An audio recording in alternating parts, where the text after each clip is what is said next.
പരീക്ഷകൾ പാസ്സാവാൻ കഴിയണമെങ്കിൽ കഠിനാധ്വാനം വേണം, ദീർഘമായ സമരം വേണം. ഇനി അതിന് എന്താണ് ആമയായിട്ട് അവതരിക്കാനുള്ള കാരണം? ആമയ്ക്ക് ദൈവം ഒരു കഴിവ് കൊടുത്തിട്ടുണ്ട്. ഞാൻ ചെറുപ്പത്തിൽ കേട്ട ഒരു കഥയുണ്ട്. ആമയും മുയലിനോട് മത്സരിച്ചു. മുയലൊരൊറ്റ ഓട്ടോ ഓടി, എന്നിട്ട് അതവിടെ നിന്ന് വിശ്രമിച്ചു. അപ്പോഴത്തേക്ക് ആമ അടിച്ചു കയറി പ്രൈസ് വാങ്ങിച്ചു.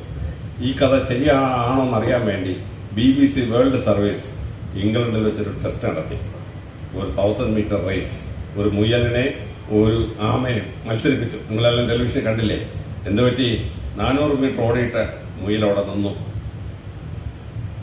ആമ പതുക്കെ റേസ് ജയിച്ചു. ഇത് വെറും കഥയെല്ലാം നമുക്ക് മനസ്സിലായി. എന്താ കാര്യം? ദൈവം മുയലിനെ അങ്ങനെ സൃഷ്ടിച്ചത്. ദൈവം കോൾഡ് ബ്ലഡ് ആനുമായിട്ടാണ് മുയലിനെ സൃഷ്ടിച്ചത്. മുയലിന് 400 മീറ്റേഴ്സ് കൂടുതൽ കണ്ടിന്യൂസ് ഓടാൻ പറ്റില്ല. 400 മീറ്റേഴ്സ് ഓടുമ്പോൾ അവന്റെ ഗ്യാസ് ഔട്ടായി, ഇംഗ്ലീഷ് പറഞ്ഞാൽ. പിന്നെ അവൻ പതുക്കെ നിന്ന് ശ്വാസമൊക്കെ പിടിച്ചിട്ട് ഈ എനർജി സപ്ലൈ പുനരാരംഭിച്ചാലേ ഈ മുയലിന് ഓടാൻ പറ്റുള്ളൂ. അങ്ങനെ സൃഷ്ടിച്ചുകൊണ്ടാണ് മുയലിനെ ചെന്നായി പിടിക്കാൻ പറ്റുന്നത്, കുറുക്കന് പിടിക്കാൻ പറ്റുന്നത്. മുയൽ അങ്ങനെ ആയതുകൊണ്ടാണ്. പക്ഷേ ആമ എന്ന മൃഗം ഈശ്വരൻ സൃഷ്ടിച്ചത് 500 കിലോമീറ്റർ നടന്നാൽ ആമ തളരില്ല.